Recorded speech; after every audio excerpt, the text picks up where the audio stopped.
The Democratic presidential debate is now just 2 days away, and a new poll shows frontrunner Hillary Clinton dealing with a major issue: trust. It's the same topic troubling Donald Trump's Republican campaign.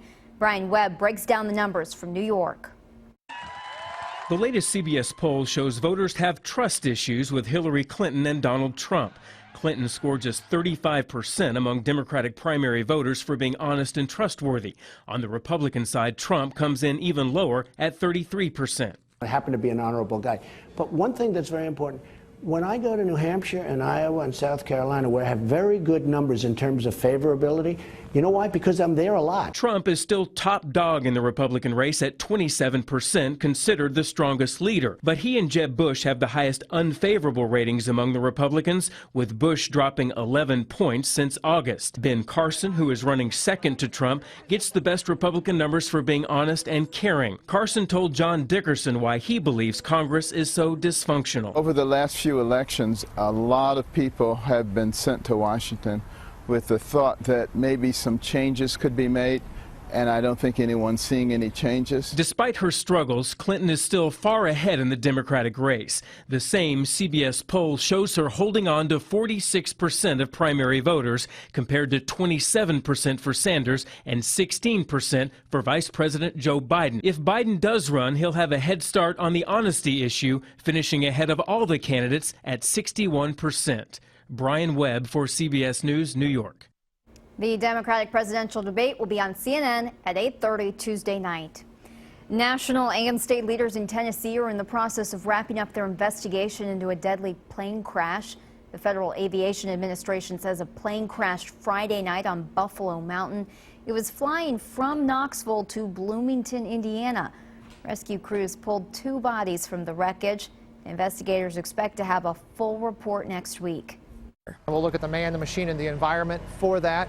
And then once the factual comes out, it releases it to our board members, and they're the ones that determine what caused the crash.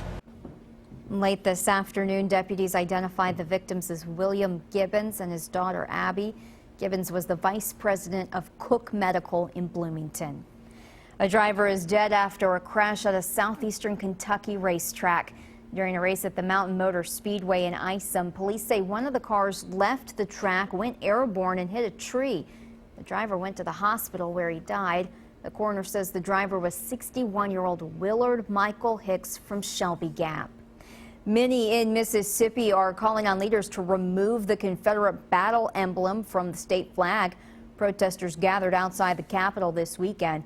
They have not yet proposed an alternative design.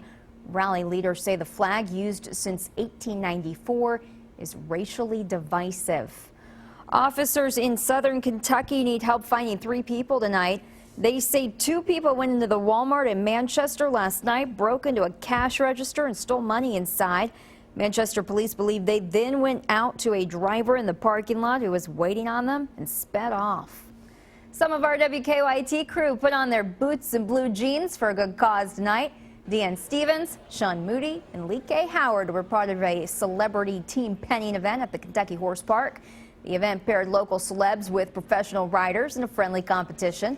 All proceeds went to support the Kentucky Horse Park Foundation.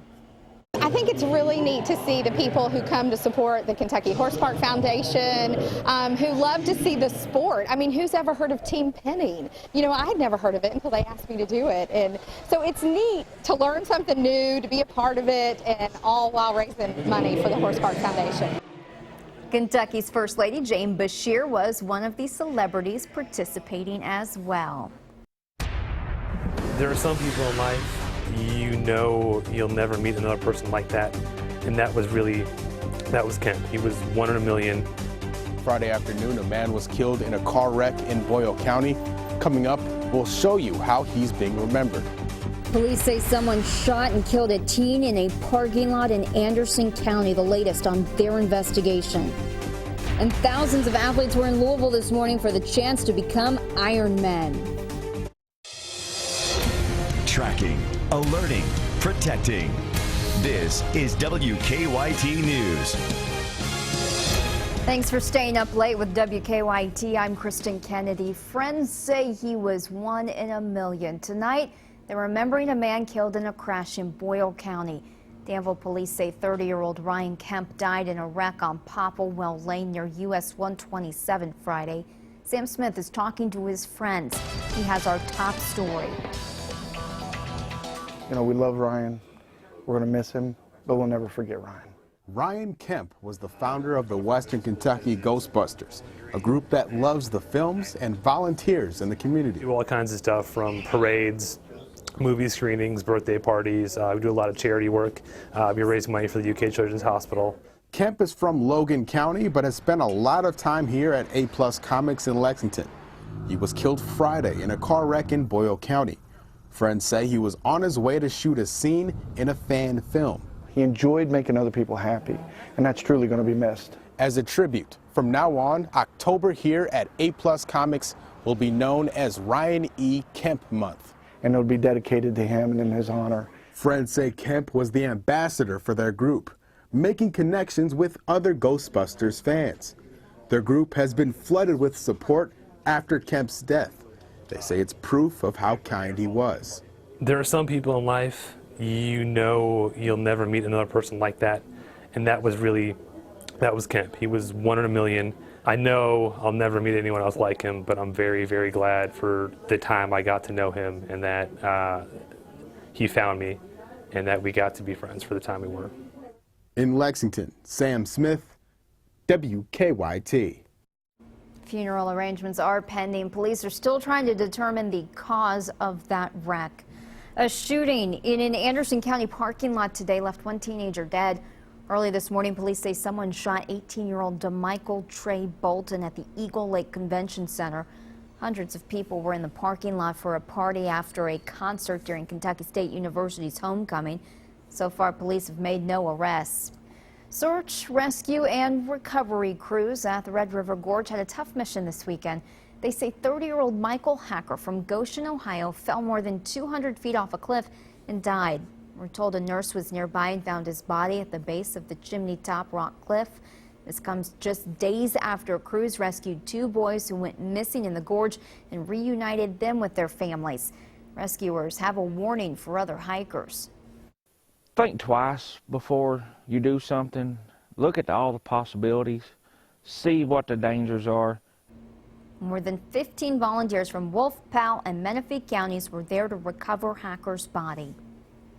State police were back out in Casey County today searching for a woman who's been missing since September. 24-year-old Whitney Daniel Copley told her family she was going out, and they say she never came home. State police are now searching the Dunville area of Casey County for her. They are looking for any cars off the road or in secluded areas. Troopers tell us Copley is 5'7" and 110 pounds with brown hair and hazel eyes.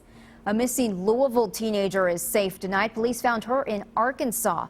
Family members say 15-year-old Angel Maria Coleman had been missing since October 7th. Deputies in Arkansas say 20-year-old Stephen Acevedo led them on a high-speed chase with Coleman in the car. Coleman's mother says her daughter met Acevedo on Facebook. For now, I didn't know she was in danger, if she was hurt, if she was cold, if she had what she needed. And now I know she's okay, she's alive, and whatever else we can work out when she comes home. But I think she's just young and naive and gullible, and this guy knew what he was doing. Both Acevedo and Coleman went to the hospital with minor injuries. Deputies expect Acevedo to face charges. Coleman is expected to go to a juvenile facility. More cold air is moving into the bluegrass, making for some chilly mornings this week.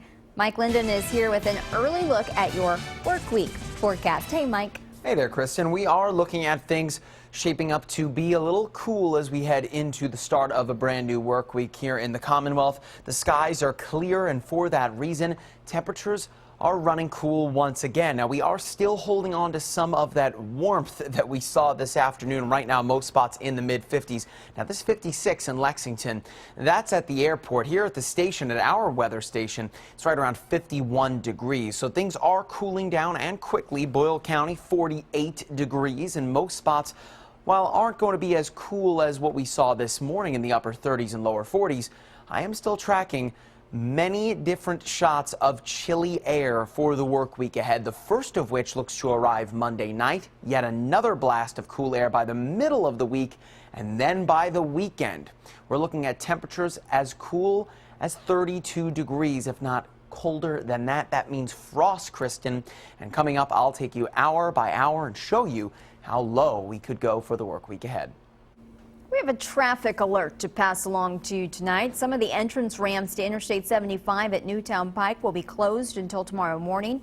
Crews are working to replace concrete on those ramps. They are scheduled to reopen at 5 a.m. A new report is proposing some changes to Lexington's fire departments. Our partners at the Herald Leader report, an independent consultant recommends the city consolidate 2 downtown fire stations and possibly relocate 2 others.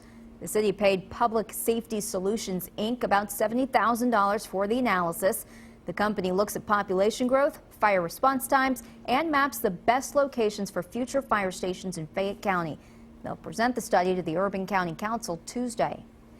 Thousands of people competed in Louisville today for the chance to become an Ironman. Athletes from across the world swam 2.4 miles, biked 112 miles, and then ran a marathon. Chris Lancaster and Charlie St. Sir Paul competed in that race.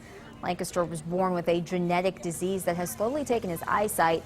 He no longer has peripheral vision, night vision, and his central vision is failing. I even went to start training and tried to go swim in the pool, but realized real quick that with my vision, it wasn't something I was going to be able to do. And so I kind of gave up on it. Charlie was his guide at a Disney marathon, and Charlie refused to let Chris give up. For the past 21 months, the two have trained together. Saw how amazing of an athlete he was, and I mentioned Ironman. He got a glimmer in his eye, and I knew we were going to make it happen. So. The pair used an elastic band to swim together, rode a tandem bike, and ran side by side with their wrists tied together with a shoelace. James Burke from Wisconsin won today's competition. He completed the Ironman in 8 hours and 48 minutes.